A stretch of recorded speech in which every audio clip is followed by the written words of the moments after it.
열심히 응답하는 교회라고 하는 제목을 가지고 세 번째 설교를 하게 됩니다. 첫 번째는 몸과 마음이 하나인 교회라고 하는 제목으로 말씀을 드렸습니다. 두 번째는 내버리고 떠나라라고 하는 제목으로 말씀을 드렸습니다. 버리지 않으면 우리가 주님의 것으로 채워질 수 없다는 것을 알기에 이 이치를 생각하면서 주님을 따르기 위해 불필요한 것들에 미련을 두지 말고 내버릴 수 있을 때에, 그리고 그렇게 떠나는 삶이 있을 때에 우리가 주님과 함께 동행하는 제자의 삶을 살 수 있는 것이다, 그렇게 말씀을 드렸습니다. 오늘은 세 번째, 부르심 응답하는 교회이면서 동시에 그리스도의 몸을 이루는 지체로서 주님을 따르기 위해 모든 것을 버리고 주님과 동행하는 제자들에게 일어난 모습들을 보면서 말씀을 나누려고 합니다. 모든 것 버려두고 예수님을 따랐던 제자들의 관한 말씀을 읽으면서, 그리고 지난 두 번의 설교를 들으면서 혹시 여러분들은 내가 이들처럼, 이 제자들처럼 산다고 하면 나의 삶은 어떻게 될까 이렇게 한번 생각해 보셨는지요? 전혀 안 해보셨습니까? 조금이라도 생각하셨다고 고개를 끄덕끄덕 해야지 제가 좀 용기가 나서 말씀을 잘 할 수 있지 않겠습니까? 무슨 생뚱맞는 소리요 그러시면 제가 실망이 되어서 감사합니다. 예, 우리 교우들 모두가 말씀을 들으면서 아마도 내가 그렇게 주님을 따른다면 어떻게 될까를 생각하면서 부딪히는 가장 첫 번째 생각은 미래에 대한 불안감이 아닌가라고 생각이 됩니다. 오늘 그런 우리들의 모습을 가지고 이 시간 말씀 앞에 나아가십시다. 소위 말하는 말씀 안에 담겨진 제자들의 모습, 그리고 예수님께서 그런 제자들을 어떻게 대하셨는지를 보면서 참된 제자의 삶을 꿈꾸는 우리의 마음속에 주님의 음성을 듣는 기회로 삼았으면 좋겠습니다. 마태복음 8장 23절부터 나오는 제자들의 모습을 보면 모든 것 버려두고 부름에 순종해서 예수님을 따랐던 이 제자들의 모습이 등장합니다. 그런데 다른 것 다 제쳐두고 예수님과 주님 제자들 사이에 있었던 이 첫 번째 내용은 칭찬과 격려가 아니라 꾸중으로부터 시작됩니다. 내용은 그렇습니다. 예수님과 함께 배를 타고 이제 다른 곳으로 이동하는 시간입니다. 밤이 되었고, 이 갈릴리 호수가 낮과 밤에 바람의 방향이 바뀌기 때문에 아마도 배를 출발시킨 것이 막 바람이 바뀌는 방향이 아니었을까 생각됩니다. 그래서 그 바람을 이용해서 원하는 곳으로 가니까요. 그런데 그만 이 배가 감당할 수 없을 만큼의 풍랑이 일었다 그랬습니다. 여러분, 이 배를 움직였던 사람들이 누구였겠습니까? 여러분 한번 생각해 보십시다. 이 배에 타고 있으면서 배를 조종하던 사람이 누구였겠냐고요. 갈릴리 호수에 대해서는 잘한다고 생각했던 베드로도 있을 거고요, 동생 안드레도 있을 거고, 세베대의 아들들인 야고보와 요한도 있었을 거라고요. 그런데 어느 누구도 배를 제대로 움직일 수가 없었습니다. 급기야 파도가 밀려들면서 배를 덮치기 직전까지 이르렀습니다. 소위 어느 누구도 안전을 보장하지 못하는 상태가 되었을 때 이들은 죽음의 공포를 느끼기 시작합니다. 이러다 우리 다 죽겠구나. 그리고선 둘러보니까 예수님은 코를 골고 주무셨는지, 여러분들 여기 계시는 분들처럼 눈만 감고 계셨는지는 모르겠습니다. 하지만 다급한 나머지 예수님을 깨웁니다. 예수님, 예수님. 깨어 일어나신 주님께서 왜 좀 빨리 깨우지 않았냐고 말씀하는 것이 아니었습니다. 잠잠케 하신 이후에 믿음이 적은 사람들아 그러면서 부중하시는 거였습니다. 그런데 믿음이 약하냐고 하시면서 구중을 하셨는데 제자들은 왜 자기들이 이 구중을 들어야 하는지를 몰랐던 것 같습니다. 구중에 대해서 생각하기보다는 그저 이구동성으로 저분이 누구시기에 이 바람도 풍랑을 잔잔케 하시는가 하고 놀랬다라고 기록을 합니다. 오늘 본문의 내용들을 보면서 여러분 생각될 것이 하나 있을 겁니다. 모든 것 버려두고 예수님을 따랐던 제자들이었습니다. 기특하게 생각하고 좀 잘못하는 거 있어도 다 덮어주고 그래도 괜찮을 만한 사람들인데 죽어가는 위협 속에서 예수님 깨웠다고 믿음이 약한 사람들아 그렇게 구중까지 들어버렸습니다.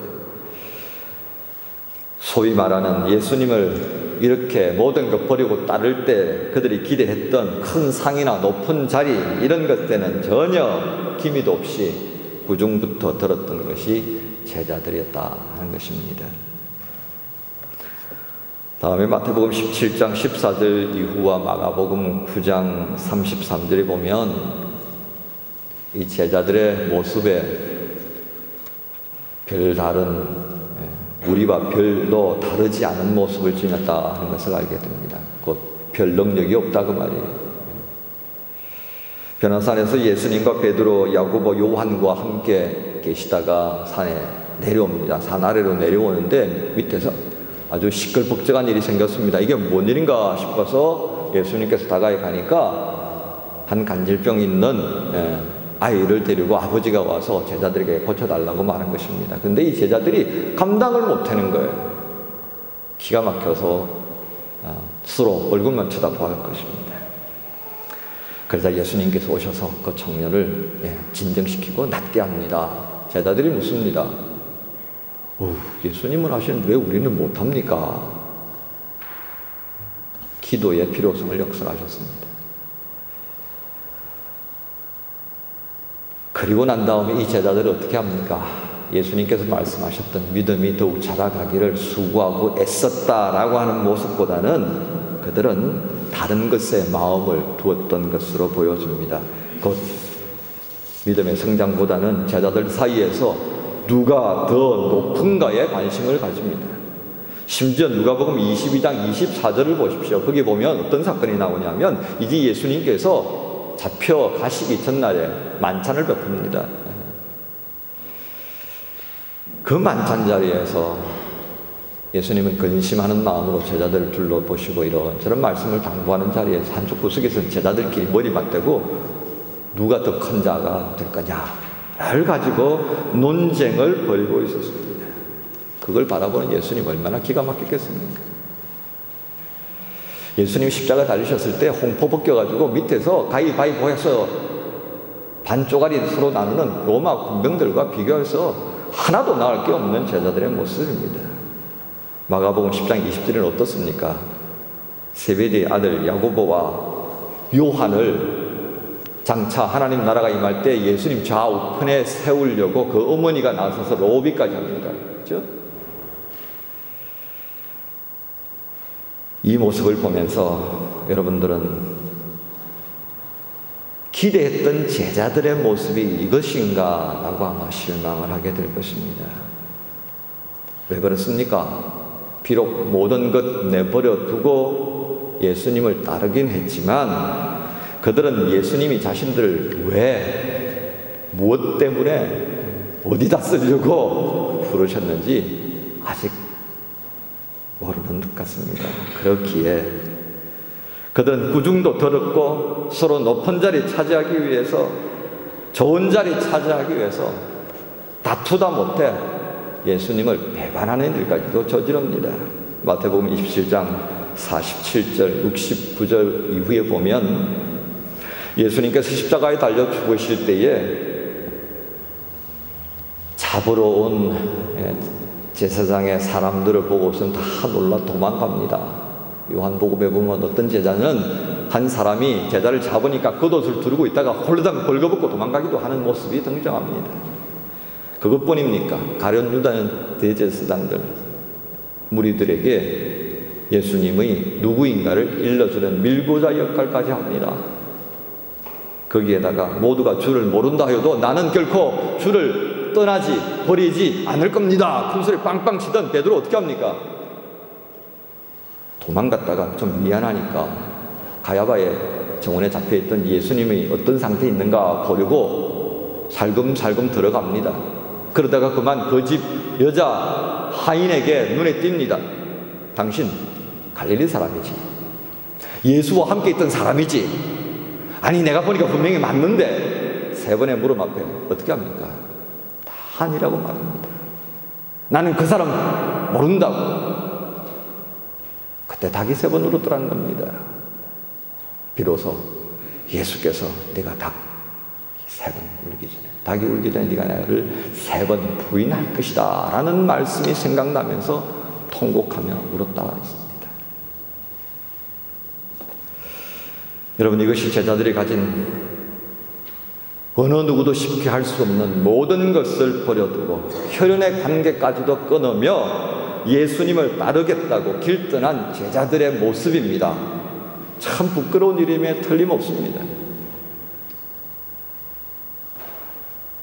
그런데 유사히 이래로 이렇게 부끄러운 일을 자랑스럽게 기록한 이유가 무엇이겠습니까?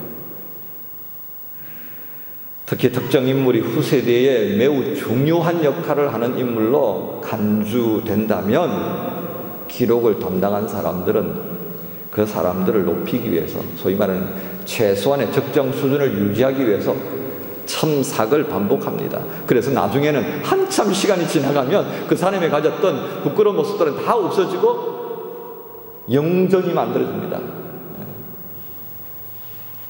그게 우리의 역사였습니다. 하지만 성령의 감동으로 씌워진 이 말씀들은 웬일인지 초대교회의 그 사도들의 부끄러운 모습들을 길고 짧음의 차이가 있을지언정 하나같이 다 담아두고 있더라는 겁니다. 이유가 무엇입니까? 이 이유를 알아야만이 우리는 이 내용들이 쓰여진 의미를 제대로 알 수 있을 겁니다. 최소한 70년 이후 기독교 공동체들이 이 말씀들을 읽으면서 무엇을 깨달아야 한다고 여겼기에 이 말씀을 담았겠습니까? 여러분들은 이 복음서에 담겨있는 제자들의 부끄러운 모습을 먼저 볼 것입니다. 당연한 일입니다. 그러나 그것으로 끝나서는 안 됩니다. 그 다음에 보아야 할 것이 있습니다. 곧 사도행전 3장과 4장에 기록되어지는 사도들의 증언입니다. 여러분, 사도행전 4장 10절부터 12절에 어떤 말씀이 있습니까? 베드로는 여기에서 나사렛 예수 그리스도의 이름을 말합니다. 12절에 기록하기를 이 예수 밖에는 다른 아무에게도 구원은 없습니다. 사람들에게 주신 이름 가운데 우리가 의지하여 구원을 얻어야 할 이름은 하늘 아래에 이 이름 밖에 다른 이름이 없습니다.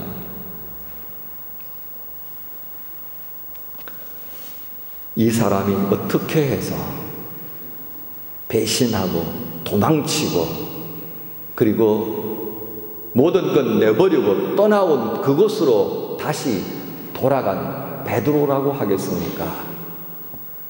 무슨 일이 있었기에 이 베드로가 다시 그 부끄러운 자리를 박차고 나와서 예수의 이름밖에는 없다 하고 말할 수 있겠습니까? 그 이유가 여기에 있습니다. 초대교회는 이들의 모습을 보면서 이들이 예수의 이름을 증거하는 복된 자리에 설 수 있었던 이유는 오직 하나, 예수 때문이라는 것입니다. 이 예수님을 발견하면서 그들은 예수님이 누구신가를 알게 됩니다. 다시 찾아오시는 예수님, 모든 것을 버리고 예수님과 함께한 제자들을 끝까지 책임지시는 별 볼 일 없었던 이 인생들과 끝까지 함께 하시는 임마누엘 하나님을 보았던 것입니다. 요한복음 20장 24절부터 기록되는 내용을 보십시다. 그게 보시면 주님은 부활하신 다음에 호숫가로 찾아가셨습니다. 그리고 제자들을 꾸짖기보다는 밤새도록 고기 잡으려 했다가 한 마리도 못 잡고 돌아오는 그 제자들을 맞이하시는 모습을 보였습니다. 그리고 부끄러워서 고개도 들지 못하는 베드로에게 뭐라고 하십니까? 내 양을 먹이라 하셨습니다. 예수께서 처음 갈릴리 호숫가에서 나를 따라오느라고 하셨던 그 말씀의 의미, 내가 너를 사람 낚는 업으로 만들 것이다 라고 했던 그 말씀을 다시 들려주신 것입니다. 사랑하는 교회 여러분, 가진 모든 것을 버리고 맺었던 모든 관계를 단절해버리고 오직 주님의 부르심만을 생각하며 살면 모든 것이 좋아질 것이라고 생각했던 제자들이었습니다. 하지만 그 각오에 걸맞지 않는 수많은 시행착오를 겪으며 주님을 배반하는 자리에까지 이르는 것이 그들의 모습이었습니다. 이 모습들을 바라보고 있는 우리는 어떠합니까? 믿음을 선택하고 예수를 나의 주님으로 섬기기로 결심하고 새 삶을 시작하려 하였을 때 여러분은 어떤 기대감을 가졌습니까? 무언가 여러분의 삶에 있어서 기가 막히게 복된 일이 일어날 것을 기대했지 않았겠습니까? 어떤 결정을 내려야 했을 때 주님이 원하시는 것을 선택한 후 어떤 일이 일어났습니까? 혹시라도 여러분 안에 차라리 내가 그렇게 하지 말 것을 후회한 적은 없었습니까? 그런 일이 없었다면 참으로 다행스러운 일을 하겠습니다. 처음에 제가 신학대학 가서 이건 내가 못 올 때가 아닌가 생각이 들었습니다. 신대원 졸업하고 전임 전도사가 됐을 때 내가 또 잘못 간 길을 갔구나, 또 밀려서 갈 곳이 있고 안 갈 곳이 있는데 내가 길을 잘못 들였구나. 독일에 와서 4개월 지나는 동안에 하이델베르크에서 느끼게 됐습니다. 내가 비행기 잘못 탔구나. 연속입니다. 그러면서 어떻게 됩니까? 주님의 은혜가 무엇인가를 알게 되어집니다. 그런 일이 없었다면, 저처럼 이렇게 고민하는 것이 없었다면 참 다양스럽습니다. 하지만 많은 그리스도인들이 예수 그리스도의 말씀을 따라 살기로 작정한 때로부터 시작되는 수많은 갈등과 부족함을 경험합니다. 그러면서도 나 자신의 연약함보다도 주님의 위대하심을 경험하면 좋은데 그런 사람이 많지 않습니다. 이전보다도 더 나빠진 모습으로 살아가는 사람들이 있더라는 겁니다. 하지만 그렇게 모든 것이 끝을 맺는다면 우리는 참 어리석은 사람임에 틀림없습니다. 여기 있는 의유성이라는 사람 참 부끄럽고 어리석은 목사임에 틀림없을 것입니다. 왜요? 그것은 세상 풍조를 따랐던 사람들, 다른 사람들이 교회 가니까 따라갔던 사람, 세상 풍조로 따라가는 사람입니다. 그것은 어리석은 일에 목숨을 걸었던 사람이라고 밖에는 말할 수 없겠습니다. 그런 사람은 세상으로부터 어떻게 되겠습니까? 어리석은 사람이라고 손가락질 받겠죠. 그러나 우리가 분명히 아는 것은 우리에게 나를 따라오느라고 말씀하신 예수 그리스도께서는 우리를 그렇게 비참하게 인생을 끝맺도록 세상으로부터 손가락질 받는 삶으로 끝나도록 내버려 두시는 분이 아니시라는 것을 말씀합니다. 누가 그 말을 합니까? 제자들이 우리에게 그 말을 들려주는 겁니다. 주님 은혜가 아니었다면 우리는 날마다 꾸중받고, 날마다 우리를 찾아오지 않으셨다면 날마다 우리는 다투고, 주님께서 우리를 용납해 주지 않았다면 우리는 서로가 높은 자리 차지하기 위해서 끝없이 싸웠던 사람이 되었을 거라고. 그리고 끝없이 우리는 배신자의 자리에 섰을 거라고요. 주님 때문에 우리는 여기에 섰습니다. 오직 우리로 하여금 구원 얻게 하는 이는 예수밖에 없습니다 라고 하는 이 말을 할 수 있는 이유는 바로 우리를 다시 찾아오시고 우리를 책임져 주신 예수께서 계셨기 때문입니다. 그렇게 말하는 것입니다. 사랑하는 교회 여러분, 모든 것을 내버리고 주님을 따르지 못하는 이유가 내 미래에 대한 불안 때문이라고 하면 여러분, 지금보다 더 주님을 신뢰하시기 바랍니다. 제자들을 예수 이름 증거하는 사도가 되게 하신 그 주님을 더 신뢰하십시다. 부끄럽고 어리석음을 보여주었던 제자들의 모습, 그럼에도 불구하고 우리는 주님을 따르기로 결심하고 모든 것을 내버리고 주님과 함께했던 제자들의 모습을 닮으려 해야 합니다. 그러면서 또한 바라보아야 하는 것은 제자들이 가졌고 우리 공동체가 가지고 있고 여기에 있는 저와 여러분이 가지고 있는 그 떨쳐버릴 수 없는 부끄러운 모습들을 그대로 안고 가십시다. 그리고 동시에 그런 모습을 가지고 있는 나보다도 공동체보다도 더 안타깝게 여기시면서 이 삶의 모습들을 더욱 벗어나도록 수고하시고 애쓰시는 주 예수 그리스도를 바라보아야 합니다. 왜요? 그분은 우리와 같이 아니하게 우리를 끝까지 책임져 주시기 때문입니다. 제갈 길로 다 흩어져 버렸던 제자들을 끝까지 찾아가셨고, 그리고 그들이 있어야 할 자리로 되돌아오도록 만들어줬던, 그래서 모든 것 내버리고 따랐던 주님 앞에서 그들의 삶이 헛되지 아니했다는 것들을 보여주신 끝까지 책임지시는 주님을 바라봅시다. 이 주님께서 부르심에 응답하는 참된 제자의 삶을 바르게 살아갈 수 있도록 해주실 것입니다. 이 믿음은 올 한 해 주 예수께서 원하시는 아름다운 교회를 만들어 갈 수 있기를 소망합니다. 기도하겠습니다. 주님 감사합니다. 모든 것 버려두고 따랐던 제자들의 모습을 담기 원합니다. 또한 그 제자들이 가졌던 연약함의 모습들이 저희들에게도 있음을 고백하며 그들을 버리지 아니하시고 끝까지 책임져 주셨던 주님께서 우리 또한 책임져 주시는 것을 믿습니다. 이 믿음 가지고 주님 제자로 살아가는 날 동안 맞이할 미래에 대한 모든 불안과 염려를 맡겨드릴 수 있기를 원합니다. 제자들을 책임져 주셨고 그들로 하여금 사도가 되게 하신 것처럼 오늘 이 복음 공동체와 이 공동체에 속해 있는 모든 지체들의 모습을 주님께서 책임져 주셔서 이 세상에 주의 이름을 증거할 수 있는 귀한 주님의 제자로 온전히 세워 주옵소서. 믿고 의탁하오며 예수 그리스도 이름으로 기도하옵나이다. 아멘.